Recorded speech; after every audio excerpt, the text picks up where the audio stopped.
The Christ Letters, with enhanced narration and text. Letter 2.2 From the Desert to Nazareth. When I left the desert and put foot to the road leading to my village of Nazareth, I was still elated, exuberantly joyous in the knowledge so gloriously revealed to me in the desert. I focused my thoughts entirely on all that I had learnt, and if my thoughts strayed to my former negative forms of thought, I swiftly turned to the Father for inspiration and determination in overcoming them. In this way, I returned constantly to the light of awareness and understanding. Some people looked at me askance, seeing my joy and also my dirty, unkempt appearance. Was I happy with drink, they wondered? Others looked at me with abhorrence.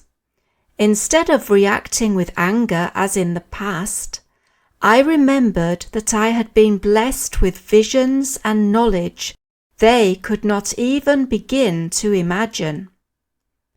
I blessed them and prayed for their inner vision to be similarly opened, and continued peacefully along the road to my home. There were villagers, however, who viewed my pitiful state with compassion, and hurried into their houses to fetch me bread and even wine to help me on my way. There was always someone who offered shelter for the night. The Father Life indeed supplied all my needs and gave me protection as needed. All this time I said not a word about my weeks in the desert. I felt that the time was not yet ripe. Eventually I reached my hometown, Nazareth, and the villagers openly scoffed, pointing at my filthy self and tattered clothes. Dirty, lazy layabout were some of the kinder words thrown at me.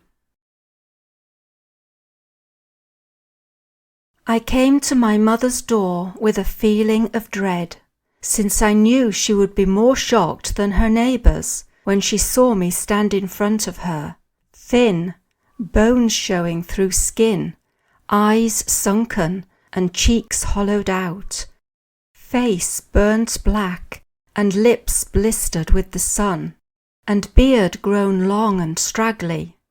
My clothes! She would be outraged when she saw my clothes, their original colour wholly obscured by desert dust and the cloth torn and ragged. I mounted the steps and braced myself to endure the heat of my mother's fury. When I knocked, my sister came to the door. She looked at me, open-mouthed, wide-eyed and frightened, then slammed the door in my face. I could hear her running to the back of the house screaming, "Mother, come quickly! There is a dirty old man at the door!" I could hear my mother muttering crossly to herself, hurrying to the door. Flinging it open, she stood, rooted in shock. I smiled, but for a moment she looked me up and down with increasing horror as she realized this dreadful creature was indeed her wayward son, Jesus. I held out my hand to her, saying, "I know I cause you much pain, but can you help me?" Immediately her expression changed, and drawing me inside, she secured the door. "Quick," she said to my frightened sister, "stop that noise and put water on to boil. Your brother is starved. It doesn't matter what trouble he has got into. He belongs to us. He must be looked after." Gently she helped me take off my clothes and bent me over a large container of water and scrubbed me clean. She washed and trimmed my hair and beard and lightly covered the sores on my body and lips with a healing salve. Neither of us broke the silence. I savoured the love she showed me and tried to show my gratitude by a more gentle and sensitive approach. Having helped me put on a clean robe, she sat me down to a frugal meal of bread, milk, and honey. Reluctantly, she gave me wine to pick up my strength, but it was obvious she thought that wine had been the cause of my shocking plight. Then she led me to a bed and placed a cover over me. I slept for several hours and woke refreshed to a morning bright with sunshine seen through the window. I was now longing to talk to my mother, to tell her that I was indeed a Messiah, but not the kind the Jews imagined. I could save people from the bad results of their sins. I could help them find health, abundance, fulfillment of their needs, because I could now teach them exactly how the world had been created. As I tried to tell her, she started off by being excited and delighted. She jumped to her feet and wanted to rush out to tell the neighbours her son was indeed the Messiah. They should hear how nicely he now talked, and he had been fasting in the desert. But I stopped her from doing this. I said that I had not yet told her what had been revealed to me. One of the most important things I had learnt was that the Orthodox Jews were entirely wrong in their belief in an avenging God. There was no such thing. This frightened and upset her, and she exclaimed, "How then will Jehovah govern the world and make us good and listen to his prophets if he does not punish us?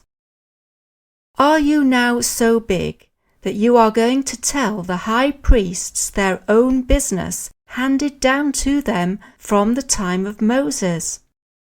Are you going to bring more shame on this house?" She began to cry, saying with anger, "You've not changed a bit. You've only changed in what you're saying. You have brought me nothing but grief. How could I have ever believed you would be a Messiah? You will only lead people into greater torment than ever before with your strange ideas." My brothers heard her wailing and came running, wanting to turn me out of the house. Because I did not want a disturbance, I offered to leave peacefully. If this was how my mother reacted, I could be sure that everyone else would react in the same way to what I wanted to tell them. I realized I needed a quiet time of absolute rest and silence in which to collect all my thoughts and experiences together. I would have to pray for inspired guidance on how best to approach the Jews with my message of good news. I was sure that the Father Life would meet my need, and I would find the right accommodation somewhere. My mother, although furious with my seemingly big-headed attitudes, was nonetheless torn with her feelings of love and compassion for my emaciated condition. She rejected everything I appeared to stand for: rebelliousness, contempt for the Jewish religion, high-handed attitudes towards authority, my self-will and arrogance. But she still loved me and was deeply afraid that I would eventually land up in greater trouble than I had ever thought possible. She admonished my brothers, telling them to hold their noisy arguments, and turned to me. "You can stay here until you are better," she said. "Perhaps whilst you are here, I can talk some sense into you. I can tell you now, if you go out into the streets and begin talking as you have to me, you will end up in an even worse state than ever. Good people will spit and throw their rotten rubbish over you. You are a disgrace to your family." So, despite her anger, I laughed and thanked and kissed her warmly. Gladly I remained with her, knowing very well that underneath her anger she was deeply anxious for me. She fed me well and made me good new clothes. I appreciated all she did towards improving my appearance, as I knew that to move freely between rich and poor, I must be acceptably clad in decent garments. At times there were food shortages in the home.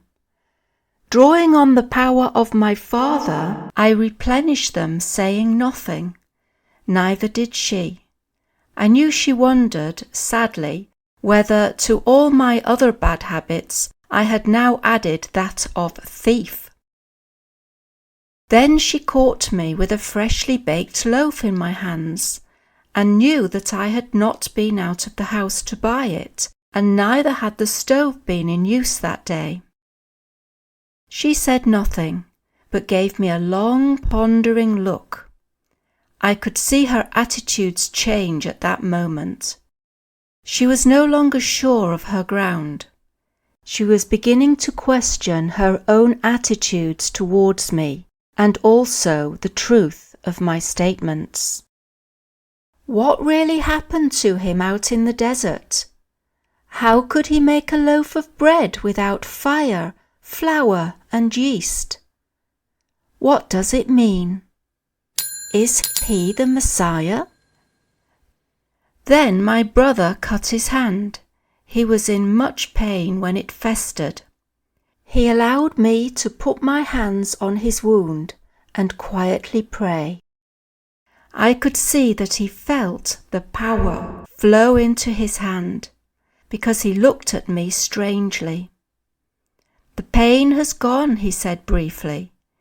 He was surly as he walked away, and I knew that whilst he was relieved to be free of pain, he did not like me for having been able to help him. I sensed his jealousy. My sister scalded her hand, and another brother often complained of bad headaches. I was able to cure them both. My brothers and sisters began to joke about my magic powers. They questioned what evil I might do to them if they angered me. The tension in the home deepened, and I felt sadness for my mother, who longed for peace in the house. But she saw changes in my behaviour and was comforted. I was quieter, visibly controlled likely outbursts, reined in my energy, curbed impatience, no longer argued. I became more caring, listened to her womanly grumbles, helped her in the house by repairing broken furniture, and walked the hills to distant farms to find the fruit and vegetables she wanted. I came to love her tenderly and compassionately, as a mother should be loved. One day she ventured to ask me, "Do you still say that Jehovah is a myth?" Job said that if Jehovah were to withdraw his breath, all flesh would collapse together. That is the Jehovah I believe in and saw.